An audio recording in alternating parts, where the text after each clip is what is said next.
Hey there, runner. My name's Kent Merrig.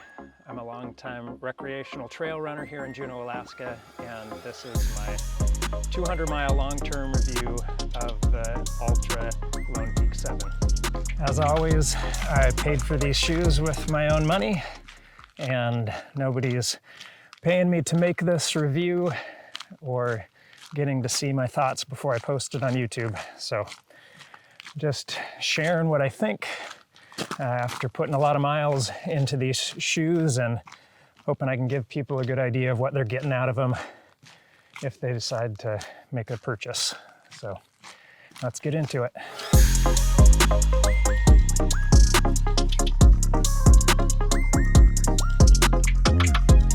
As I've mentioned in previous videos, the Lone Peak 2s were my first introduction to Altra.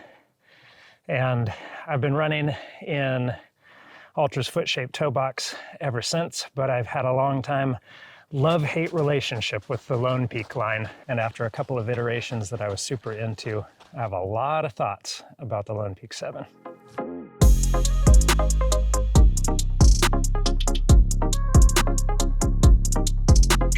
One of people's biggest questions about the Lone Peak 7s is how's the traction from the new OUTSOLE rubber compound.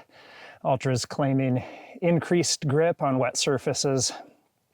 And after the miles I put in, I can say that I think they are able to make good on their promise of that. The lug pattern on the Lone Peaks has never really been an issue for me. I like the way it handles a lot of different terrains. It works great on this kind of hard-packed snow conditions and mud. And the new outsole rubber even feels like it grips to some of the ice I'm running over today. It's been pretty good on wet rocks, on roots here in Southeast Alaska.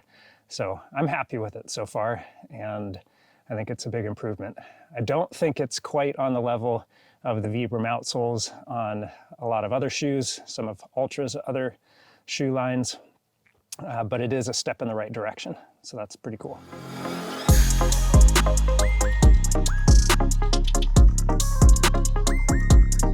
The Ego midsole and rock plate combination in the Lone Peak 7 is every bit as good as it was in the Lone Peak 5 and Lone Peak 6.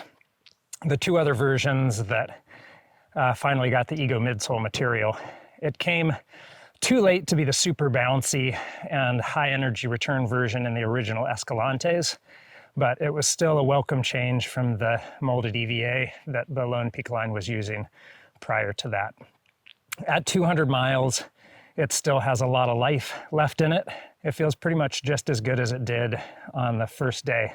I took them out of the box and went for a long run. So I can't complain about the midsole and the ride. I was excited about it 2 versions ago. I think it has to still count as good today. On the other hand, the stack height in the Lone Peak 7s continues to be right on that bottom threshold for what I can handle in a trail shoe. I think it works best for runs that are under 8 miles, and if you were going to use this shoe as a daily trainer, you would probably want to keep your overall weekly mileage under 40 miles. Otherwise, there starts to be a lot of foot fatigue, even as you build up foot strength in the shoe. It just wears on you after a while. You have little aches and pains here and there. And that's why, as a daily trainer, I would kind of tend towards something with a little bit more cushion underfoot, like the Altra Mont Blanc.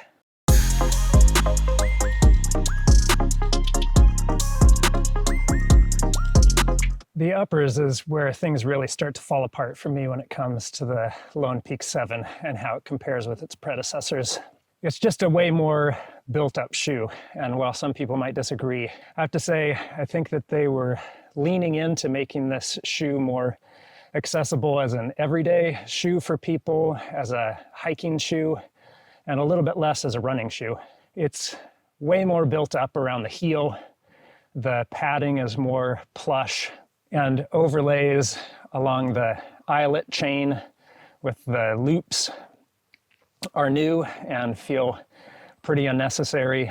A lot of the things that they've done to the upper really could hardly be considered a negative, I suppose, as long as it didn't cost you somewhere else. But where it costs you is in weight. And this shoe is definitely heavier than the Lone Peak 6, which is really unfortunate in my book. The Lone Peak 6s were actually already not really a very light shoe, considering that they have a lot of flexibility, they have pretty low stack height, and they have pretty thin and minimal upper. Still, somehow Altra managed to make them not quite as light as a lot of offerings from other brands. So the fact that these Lone Peak 7s got even heavier, and heavier in a significant way, is really a frustration for me, a pretty big drawback to the shoe in general.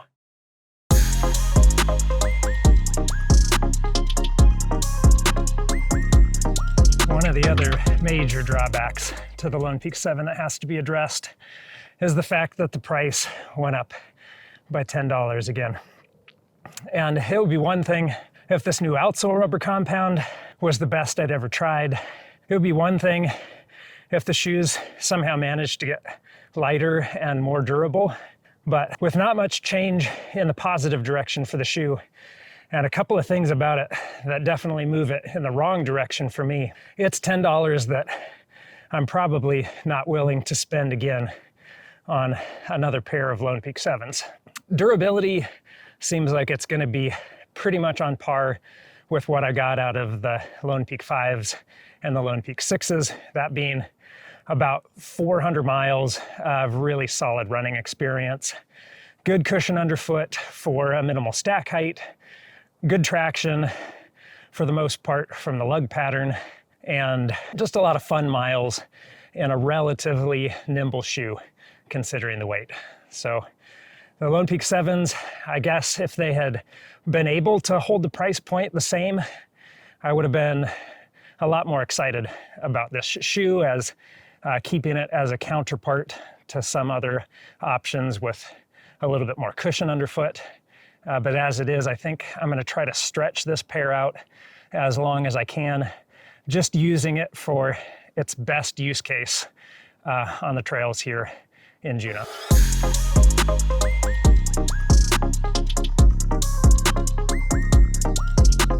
Well, I hit my turnaround spot and it's time for me to head back down this trail. We'll see if we can wrap up thoughts on the Lone Peak 7, whether it's a good shoe for you or whether we're waiting to see what Altra will come up with a year from now in the Lone Peak 8. Of course, if you're a longtime Lone Peak fan, you've probably already had a chance to run in this 7th version. And we'd love to hear your thoughts down in the comments. If you're new to Altra and or new to the Lone Peak line and you have any questions, feel free to put those down in the comments too. If this was helpful or you enjoyed it, go ahead and hit that like button.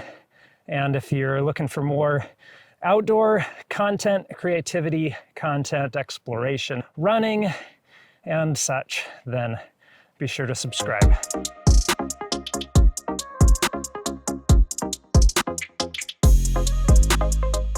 A big part of the reason that I've been doing this review in the middle of this run is so that I could give a final verdict on the outsole material. This outsole rubber is definitely improved, and running up and down West Glacier Trail is my best test. Usually I like to do it when there's less snow and ice involved and I can get a better sense for how things are working on wet rocks and roots, but there have been enough of those exposed, and I think you'll see that in the video. The shoe is doing a great job, and at least for me, I expect that it'll get me anywhere I want to go with no problems. Hey, thanks so much for watching, and whatever you're putting on your feet, let's get out there and enjoy life. Peace.